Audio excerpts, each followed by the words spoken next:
My name is Chaz Kayado. Welcome back to my channel. The topic of today's discussion is, what are we training our students for?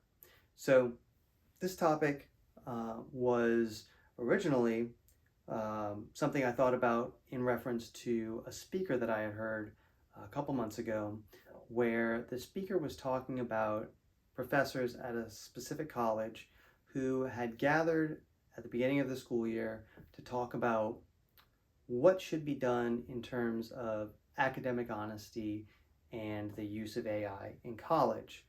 Well, what ended up happening is the conversation went from AI to, well, before we talk about AI, we need to figure out what we're actually doing with our education.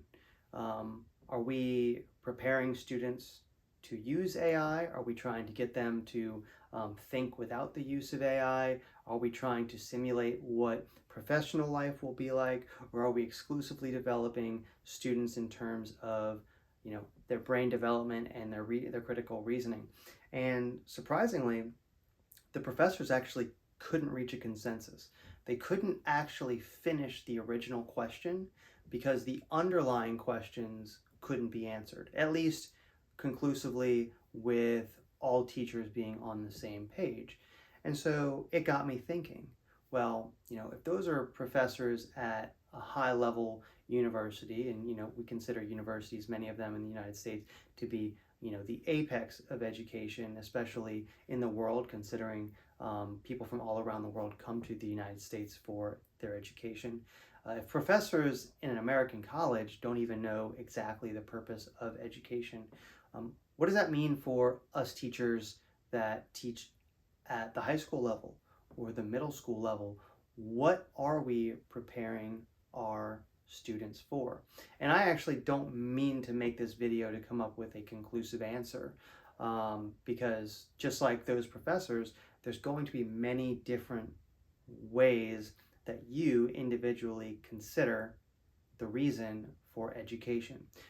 Some of you may take that approach where the goal of high school is to prepare students for the real world, essentially professional development. We need to make sure that they can, follow instructions, that they can make good decisions when it comes to what to do if they are a business owner or manager.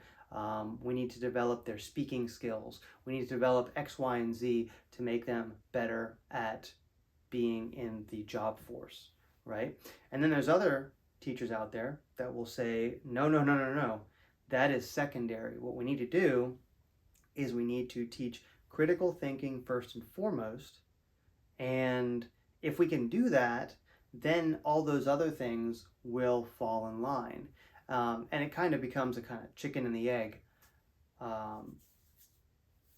approach to how we think about education. So which one should we do first, and which one leads to the other? Well, and once again, I'm not trying to tell you one way or the other, but I guarantee there's also other ways of looking at it besides those two that I just mentioned.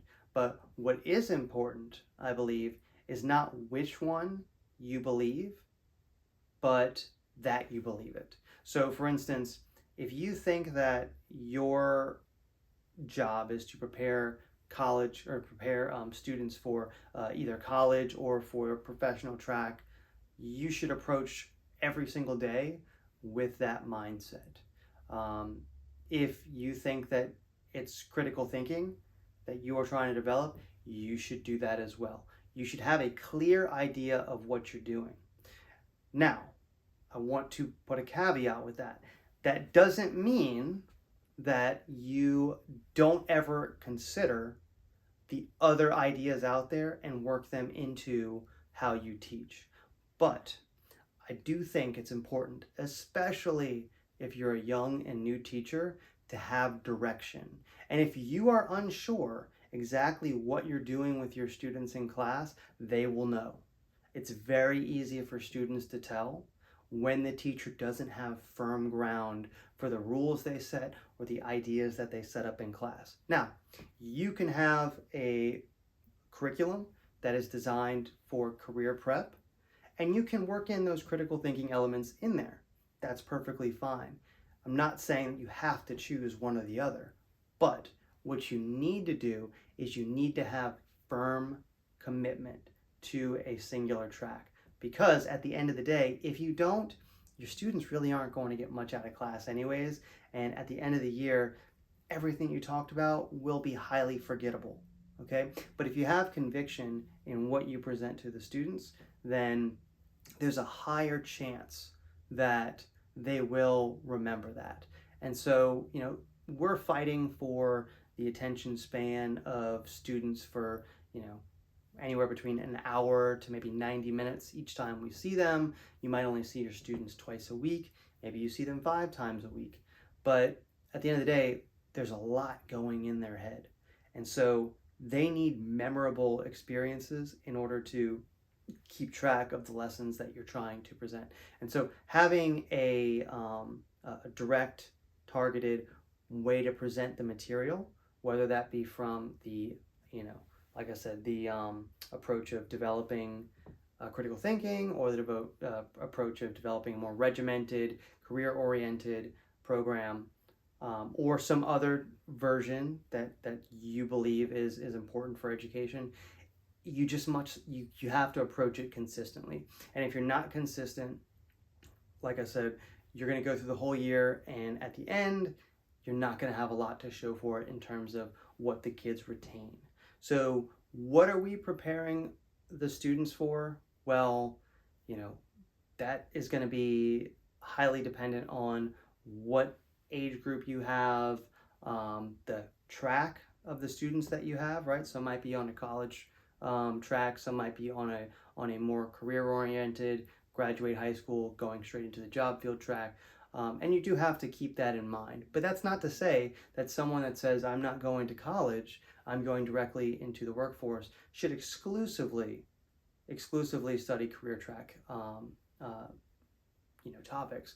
They can definitely work in other things, such as those critical thinking skills, because those will help them in the job field, and then vice versa, right? But the key thing here is that you think about what is the reasoning for the way you present the material in your class, and then have conviction about it.